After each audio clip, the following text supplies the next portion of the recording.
This new study proves to us something very fascinating, and that is that high blood sugar impairs brain function even in healthy individuals. Let me explain. I'm Dr. Zyrowski, and what is so interesting is that we have known for years that if someone has type 2 diabetes, it actually will impair brain function. It'll cause amyloid plaque and something called tau tangles, which ultimately leads to Alzheimer's. And this is why you hear all the time Alzheimer's referred to as type 3 diabetes, a diabetes of the brain, because the brain loses its ability to actually have the energy to function correctly alongside with a lot of degenerative processes taking place.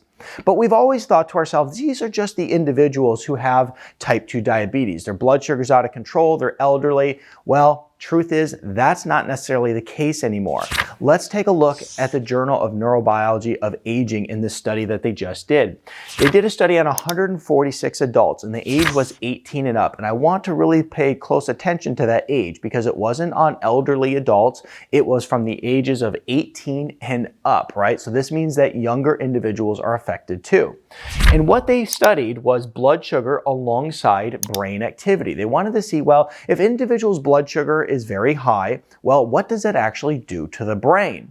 And let's say that maybe you've never been diagnosed with a blood sugar instability or anything else. Well, okay, let's see if it's affecting your brain. And what they found is those with increased blood sugar had decreased connectivity in brain networks that were crucial for cognition, attention, memory, and emotional regulation. So what this tells us is that if we have high blood sugar, and maybe it's not even showing up in an A1C or anything like that, we are actually having decreased brain function. We also know with this information, it's probably not a good idea to wake up in the morning or send little Johnny off to school with bagels, cereal, muffins, and all these different high sugar foods, or even drinking soda, for instance. Today's sponsor is BetterHelp, the world's largest online therapy platform. We all go through tough times in life and can use a helping hand. Who better to offer advice when we need it than a trained professional?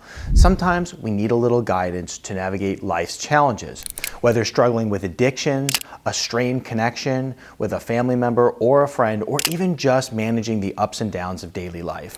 With BetterHelp, you get matched with a licensed therapist who can provide insights, tools, and techniques to manage emotions, reduce stress, and make meaningful positive changes in your life. And the best part, it's all online, making it easy to fit into your busy schedule. If you're struggling, consider therapy with our sponsor. Click betterhelp.com/Dr. Nick for a discount on your first month of therapy.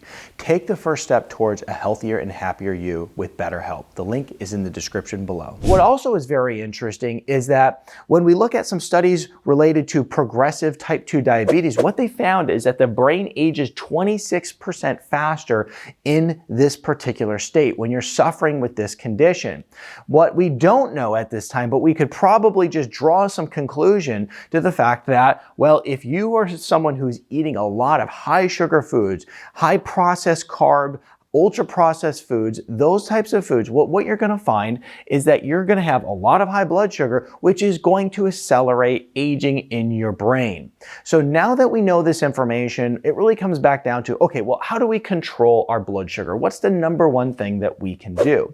Well, the first thing that we can do is exercise daily. Whenever you go and exercise, the muscle tissue in your body just sweeps all of that blood sugar up like a sponge, and it actually utilizes it for energy. So exercising is a really key factor here.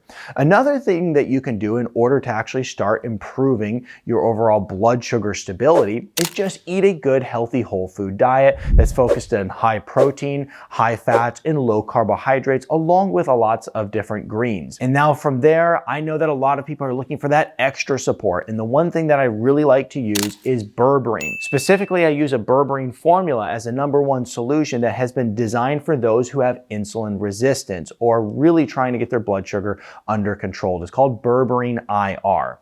So these are the ways that you can start getting your blood sugar under control. And beyond that, the other thing that you can do is just go for walks. A 30-minute walk a day is so powerful for lowering your blood sugar, or a 30-minute walk after a meal is so powerful. So if you're at work, instead of eating and then sitting on your phone, eat and then go for a nice walk, and you're going to really drive that blood sugar back down after a meal, and it's really going to be good for your brain health and your entire metabolic health as well. I'm Dr. Nick Zyrowski. Give this video a thumbs up, subscribe to the channel, and if you love this video, I know you'll love this one next.